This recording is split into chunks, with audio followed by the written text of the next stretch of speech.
Magandang araw sa inyong lahat. Sa episode na ito, tatalakayin natin ang makulay na kwento ng pag-iibigan nina Ferdinand Marcos at Imelda Romualdez Marcos. Alamin natin kung paano nagsimula ang kanilang pagmamahalan, paano nila napagtagumpayan ang mga pagsubok, at kung paano ito nakaapekto sa kanilang buhay pampulitika at sa kasaysayan ng Pilipinas. Dito sa Pinoy Wisdom.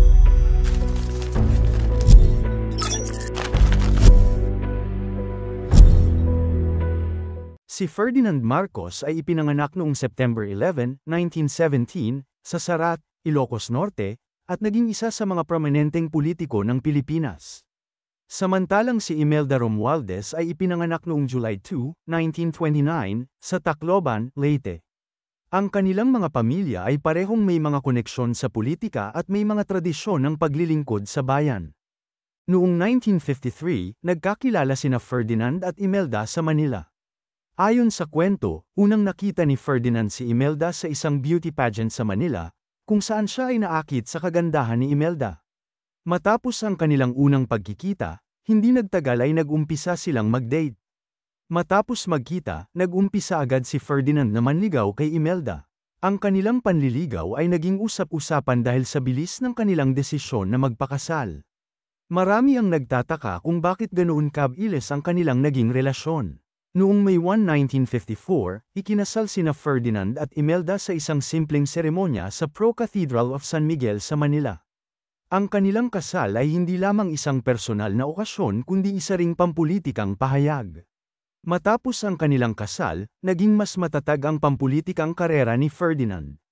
Si Imelda, na tinaguriang Rose of Tacloban, ay naging isang malaking bahagi ng kanyang imahe. Ginamit ni Ferdinand ang karisma at kagandahan ni Imelda upang makuha ang suporta ng mga tao. Noong 1965, nahalal si Ferdinand Marcos bilang Pangulo ng Pilipinas, at si Imelda naman ay naging First Lady.